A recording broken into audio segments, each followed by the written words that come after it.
Parliament का budget इजलास आज से शुरू हो रहा है और आज सदर जमहूरिया रामनाथ कोविंद ऐवान से खिताब करेंगे। इस वक्त सीधी तौर पर तस्वीरें आप देख रहे हैं पार्लियामेंट के अहाते में।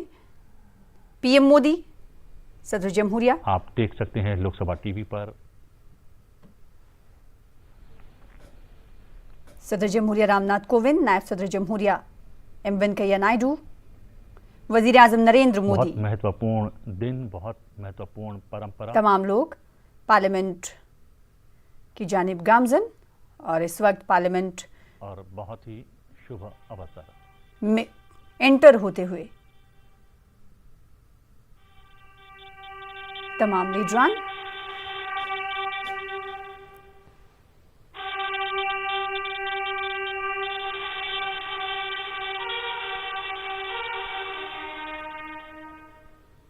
अब से कुछ देर बाद दोनों ऐवानों के मुश्तरका इजलास से सदर जमहूरिया रामनाथ कोविंद खिताब करेंगे।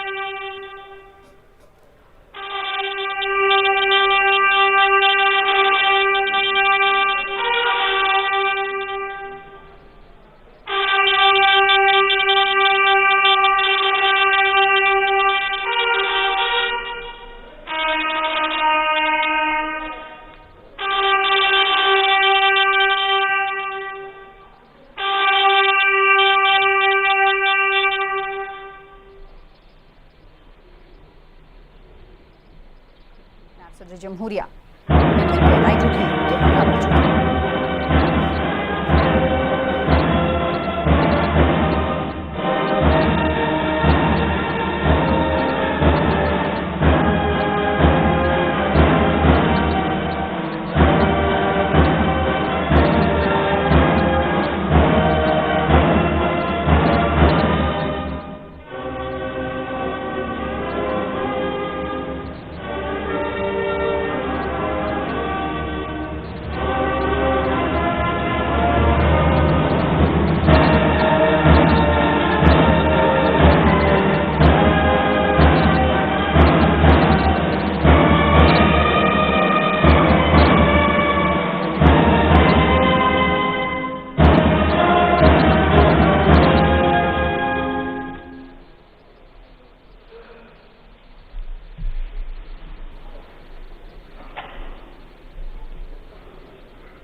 मुश्तरका इजलास से खिताब सदर जमहूरिया रामनाथ कोविंद का।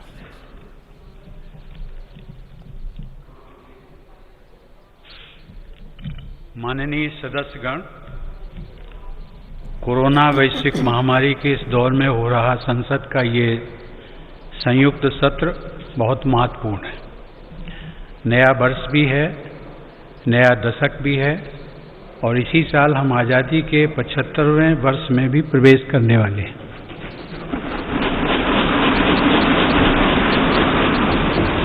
आज संसद के आप सभी सदस्य हर भारतवासी के इस संदेश और इस विश्वास के साथ यहाँ उपस्थित हैं कि चुनौती कितनी ही बड़ी क्यों न हो, ना हम रुकेंगे और ना भारत रुकेगा। भारत जब जब एकजुट हुआ है तब तब उसने असंभव से लगने वाले लक्ष्यों को प्राप्त किया है। ऐसी ही एकजुटता और पूज्य बापू की प्रेरणा ने हमें सैकड़ों वर्षों की गुलामी से आज़ाद दिलाई थी। इसी भावना को अभिव्यक्त करते हुए राष्ट्र प्रेम से ओतप्रोत कवि असम केसरी अंबिका गिरी राय चौधरी ने कहा था, ओम तत्सत भारत महात ऐक चेतोनाथ, एक ध्यानोत, ऐक साधोनाथ, ऐक आवेगोत, ऐक होइसा, ऐक होइसा।